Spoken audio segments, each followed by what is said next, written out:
2024, they're expecting that to be 19.4%. Why are users so interested in purchasing off of social media? When you play within the realm of a certain social media platforms, you have to accept their rules. It's going to add friction. That's going to add anxiety for the buyer. How would you tell them social media has changed in terms of really becoming an absolute necessity? Welcome to the Ready, Set, Click podcast, where we talk digital marketing strategies. Grab a coffee or something a little stronger and settle in for this episode.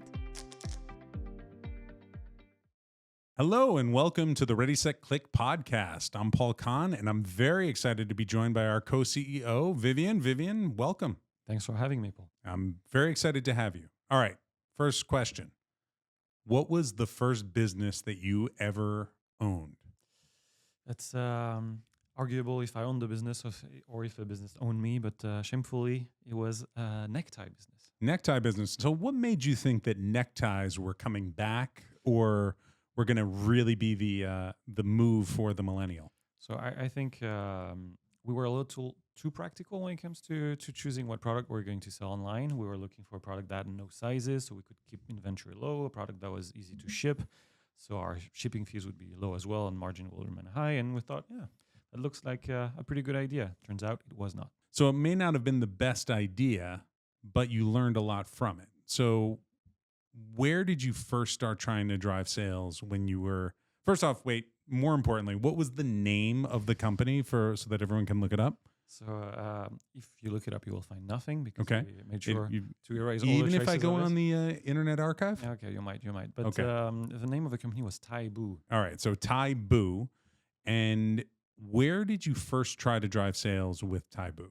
So, you try with the usual suspects, essentially. So you try to invest in SEO so that your organic rankings can drive nice traffic. You try with your paid ads, so AdWords. Turned out that those were extremely saturated, and it was very hard as a newcomer to really make your space in this.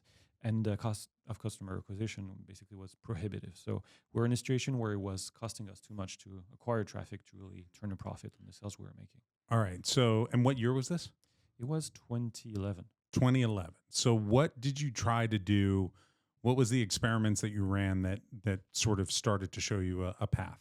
So a bunch of experiments did not show us a path. We tried wholesale, we tried B2B sales. We were trying to sell to corporations. But what really started to make strides and allow us to get traction was to basically reach out to, at the time, fashion bloggers, ship them a product, essentially beg them to write a review. A review would come with a nice description, nice pictures, a nice link. Link would bring traffic would bring conversion, and at the end, even some repeat sales. So that was really what made us get rid of our inventory.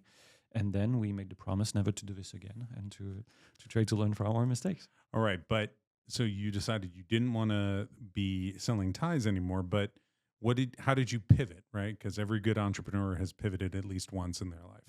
Oh, for sure. Pivoted hundreds of times. So essentially, this experience allowed us to make a big realization, which is that this worked. It was not called influencer marketing at the time, blogger outreach, or however you want to call it, but this mechanics of finding folks with an audience, reaching out to them, sending them a product, them making the promotion of said product, and then generating sales, that worked. We also found out that it was incredibly time consuming. So that created a situation where we were putting in a lot of work to find these folks on Google manually, to reach out to them, find their contact info, manually follow up with them a million times. And so we had this dual realization that, this is great. This actually works to drive business outcome. Fantastic, but also incredibly time consuming and incredibly opaque. A number of times we ended up sending products, paying money to folks who ended up generating 30 clicks and 0 conversions, right? So that's when Kevin and I had a aha moment saying, wouldn't it be nice to actually automate this? And so that's when Kevin set out to put together a crack team that essentially became Upfluence. Okay, so you're coming at this entire concept of Upfluence from the perspective of how can an e-commerce company be smart about ROI and really make sure that their efforts bear fruit. So how did that maneuver, like as you're going into when Upfluence is founded, obviously blogs were important, but they got superseded by other types of content, right? Mm-hmm, absolutely. So we really saw trends going in opposite direction. blogs becoming increasingly relevant when they were used to be all the rage, and social media getting a bigger piece of the pie every year, essentially. So we started with blogs with Upfluence as well, and our first technology was to try to estimate how much traffic, how much pull could really a blog generate. And now we consider it as one of our many different traffic sources, basically, and social media. But it definitely got overseeded by something else. Yeah, I mean, I would say from my experience being here, pretty quickly Instagram became the go-to spot for something like a tie or, to a certain extent YouTube, and more recently TikTok. But that presented its own set of challenges, right? I mean, you were talking about how when you were working with bloggers, you could put a nice link with a UTM with all of the information. You could track everything that happened. But then as the source of power goes from an individual who owns the blog to the social media networks, that all changes. That's absolutely right. When you play within the realm of a certain social media platforms, you have to accept their rules, right? And for a very long time, there was no possible way on Instagram, you were mentioning that one, to embed a link, for example, right? The only place was possibly the bio. Obviously, this changed with times. There was a story swipe ups, and there were a number of instruments that were introduced after to actually generate traffic. But at first, it was very secluded. You really had to play by their rules in order to get anywhere. And so the goals that everyone had was about awareness. That all has changed dramatically, especially now. Can you give us a sense of how you saw that change coming and when you think that happened? So I think there were different inflection points during which the best course of action changed. I think looking back 10 years ago, if you were an e-commerce brand, probably your best bet was to start by creating your brand, by trying to position yourself to create the awareness that comes with it. So you could, push it across different social media platforms and try to benefit from this brand being created.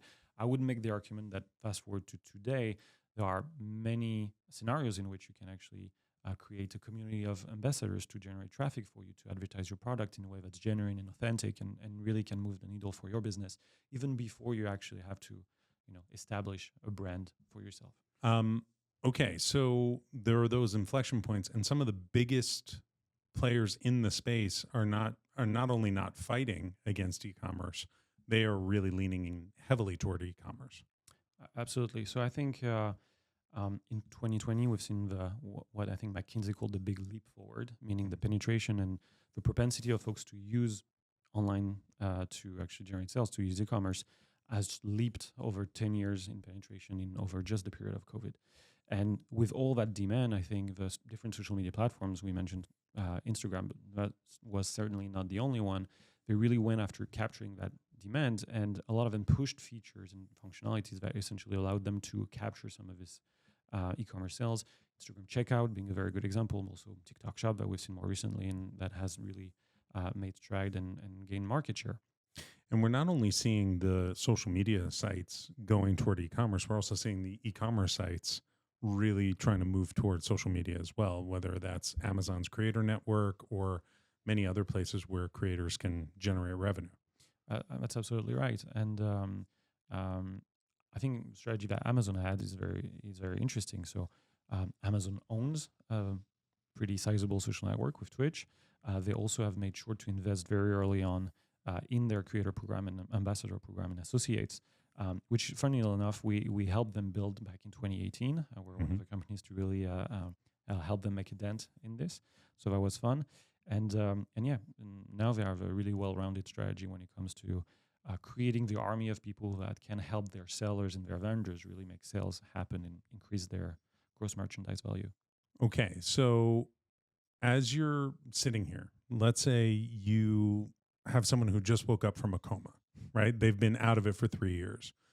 How would you tell them social media has changed in terms of really becoming an absolute necessity as a channel compared to just something that was nice to have previously? I think I would give them one statistic from Statista, and I'm happy to link the source in the show notes. But essentially, social media now accounts for about 20% of all sales being done on e-commerce, right? So it's no longer just marginally happening; it's actually structural, right? I'm looking up the exact number here because this is insane. In 2018, 5.5% of all e-commerce sales were generated through social media. Correct. And in 2024, they're expecting that to be 19.4%, going up, obviously, as we continue. What do you think is driving that beyond, obviously the brands want it to happen, but why are users so interested in purchasing off of social media? Yeah. So it's a perfect ground for great content that's posted by users of a certain product, that's genuine, that's authentic, that's credible. So I would say that's definitely a big number one. Number two, as we mentioned, the platforms brought in-app the features to really host the transaction in a way that's really frictionless, right? And friction and anxiety, I would say, are the two biggest things that can deter someone from buying online. Mm-hmm. So the more steps you add, have to get out of Instagram to go to a random website, that you do not know, and so on and so forth. That's going to add friction. That's going to add anxiety for the buyer. If you host everything in the app, that really streamlines the process. So I would say that that's the second thing. And then, going outside of social media apps is still a very strong strategy in many, many cases. But, for Amazon, we're discussing, for example, you can leverage something like deep links so that when you click the link, it automatically opens your Amazon apps on which you buy stuff every day, and you can, add to cart, and you can really encompass this into your habitual shopping experience, basically. Yeah, and that sense of it being frictionless, that sense of it being easy is extremely important. The other thing is everyone's looking for social proof. So, and they're getting that social proof from the people that they're following, or the people, as the algorithm starts to take over more and more, the people that the algorithm thinks they would like, and the algorithm is pretty smart about who you might enjoy taking a look at. So either or, you're in this environment where people are receptive to buying signals. You're absolutely right. And I think you're stressing something very important, that it's true that we're transitioning from a world in which was extremely permission-based, meaning I, the consumer, will follow you, the influencer, because I like the content you do, and so on and so forth, and therefore give you permission to push whatever message you want my way, including some promotional message or product that you enjoy and have endorsed and want to push my way. And we're going more and more into a TikTokization of the world in which the algorithm pushes the content, as you say, but the algorithm is pretty damn good at picking up, what micro signals I'm sending, the speed at which I scroll down, and so on and so forth, to push content towards me. So the TikTokification, always, I think we get a bell ringing every time we have that word used in the podcast, the TikTokification. There's some other really interesting insights here. So in terms of what's driving the rise in purchase power coming from social media, is that more that there are more purchases happening, or is it that the value of those purchases are higher, or is it a little bit of both? It is a lot of both.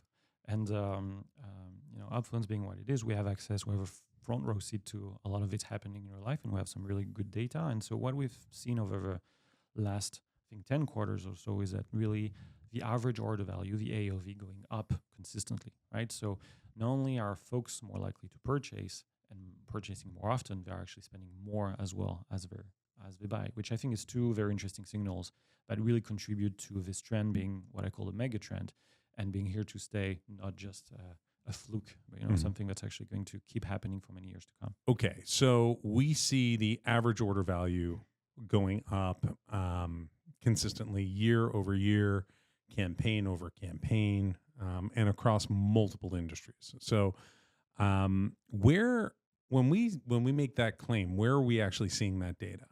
So looking at our customers' data at Upfluence and what brands have been achieving in terms of sales generated from creators, we see a number of things. As you mentioned, we see a higher AOV, or average order value. We also see a much greater number of transactions in general, right? Mm-hmm. So those are two very powerful signals which combine really increase the amount of sales and GMV that we're tracking per client. And on that note, I think the average creator program on Upfluence as of right now generates $34,000. Right? And is that per campaign, or is that? Yeah, it's per activation essentially, right? Mm-hmm. So with a set date, this is how much sales our clients are generating on average. One caveat to this piece of information is that there's a pretty big spread, right? Some of them are vastly more successful than this. Some of them are not, right? So the average is 34,000. 34,000. But, you know, we are also seeing some people who are selling into the millions as a part of that as well. Yeah. And, you know, that's based on our proprietary data. Are we seeing the same thing sort of in the market as a whole? Absolutely. So influencer marketing is quite a vast industry as of right now. We see many brands who are not necessarily Upfluence clients doing very well online as well. So this is very much, again, a macro trend, not something that's specific to our clients. But more on that, I think it really shows that Upfluence clients, I think, have been putting more input to achieve more output, meaning they don't just magically grow more sales out of thin air, right? What we've seen is that our clients are investing more into selecting a greater number of creators to work with, so they can really scale their program, so they can really maximize the bargaining power they have with these creators as well, so they can get the best possible deals, and they can get the widest possible influencer community being created. And that's also creating a vastly more consistent sort of a channel, right? Absolutely. So when you really look back at the beginning of influencer marketing, you had people really latching onto those giant creators, because the idea was the giant creators would provide the most possible awareness and would provide the most interesting content and all of that. That's sort of been flipped on its head a little bit, because those giant creators now are sort of seen as brands unto themselves. And we're really encouraging our clients to be looking at a more targeted group of creators. You're absolutely right. And I think there's a few considerations that go into this. Number one, I think as a business owner, as an owner of an e-commerce brand, what you're looking for is predictability in your ability to generate revenue. And these large creators can be great, but we know they're going to cause a spike that's going to be hard to sustain on a very long term. As opposed to working with a very large number of very small influencers, then you can really have this hygiene of working with them regularly and renewing the base and weeding out the ones that are underperforming, adding more net new influencers to your program that are overperforming, and so on and so forth. I think that's consideration number one. Consideration number two is your duty is to really deploy your marketing dollars in a way that really maximizes the returns you're going to get. And what we've seen is that because everybody knows the big influencers, basically, they tend to be solicited a lot. As a result, they tend to have a little bit of inflation on their cost as well. And so pound for pound, that's not necessarily how you can best and most efficiently deploy your marketing dollars, as opposed to folks who are very rarely reached out to because they are under everybody's radar, but you reach out to them because they're relevant to you. Maybe they are your clients, maybe they are someone that really resonates with your brand, so they're going to be genuine and really authentic in the content they're going to produce. That's a fantastic way sometimes to being able to offer them a great deal with 20% cut on every sale they bring in and a free product. Right? Whoa, 20% cut? Whoa, okay. So as you're, and I want to dig into this a little bit, because you actually got to a very interesting point, which is that creator marketing, influencer marketing is becoming performance marketing. Absolutely. And it is sort of moving. There's always been this duality to creator marketing. That is it the stepchild of PR? Is it the cousin of performance marketing? And I think what we're actually sort of seeing is no, it's actually performance marketing. Yeah, I think you're absolutely right. And I think in people's mind, they think performance marketing as of programmatic marketing, meaning, I'm going to tweak these two buttons and I'm going to spend $100,000 and it's going to bring me this much in return, right? Whereas there's still quite a lot of creative work. There's still quite a lot of manual work. You are going to have to, put your heads together with your team to design the perfect brief, to have perfect creatives, to hire the good influencers, and so on and so forth. So it's not going to be just tweaking some buttons. Still going to be some labor involved, but that very much works the same way. If you play your cards right, if you invest more, you're going to get more out of it, right? And that's very much where it ties with performance marketing as a result. Well, and I guess where I'm kind of coming from when I'm saying this is obviously, we sort of joke. If you're thinking about creator marketing 8 years ago, it's about a pretty picture on Instagram. Well, guess what? Creator marketing today is about a pretty picture on Instagram that drives sales. And how do you generate that? How do you test for that? How do you understand what works, what doesn't work, and who are the people who are resonating with your target audience? Because if they're not resonating with your target audience, it's time to find new creators to work with. Absolutely. So again, there are a few layers to this. I think one that's very interesting is if you work, as I previously suggested, with a large number of influencers, you can decide what the degree of creative freedom you give to these creators. We recommend giving them some creative freedom in the sense that you're going to get lots of very different pieces of content, some of which will work better than others, but some of which will absolutely be picked up by the algorithm. We talked about it. I'm not going to say the word again. TikTokification. Yes, thank you. You're and welcome. Some of them are going to get picked up. And it's basically a free, crowdsourced creative agency for you, right? You've just outsourced your creative problem to a bunch of creators who are creators because they are good at figuring out the algorithm and they are very good at putting out content that performs and that works. So by doing that, you can actually really piggyback on their creativity and then reappropriate some of these creative or structure, whatever it is, for your own content. Or you can piggyback by putting some paid marketing dollars on this to really increase the spread of this specific publication and so on and so forth. So it really can yield additional results. Well, and in addition, you can decide how tight a relationship you want to have with these creators. We know many clients that we have who are working with various creators, but then use that content that they've created as UGC. They put it on their website. They put it in their other campaigns. So that can be very good. Something we've seen that works really well on Amazon is leveraging creator content to put it as an additional video for your product page when you're considering yourself retail ready.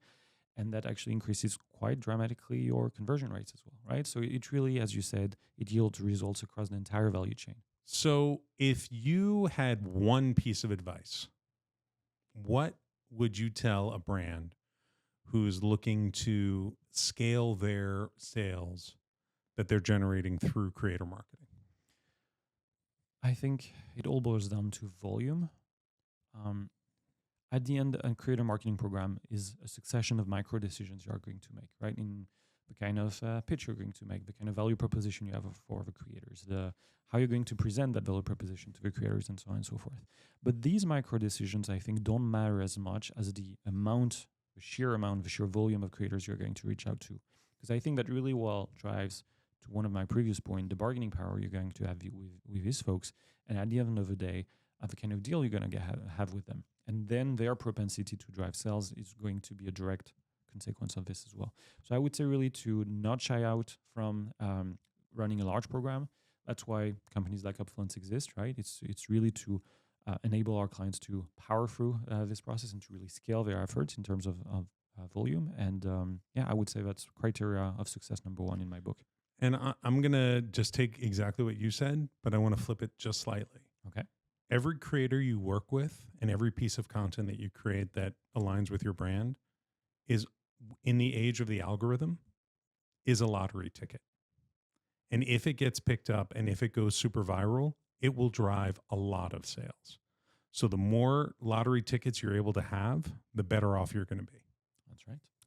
Okay, well, Vivien, thank you so much for joining me today. This has been the Ready, Set, Click podcast. Vivien, thanks for being here. Thank you for having me. It was a blast. Thank you so much for being here today, Vivien.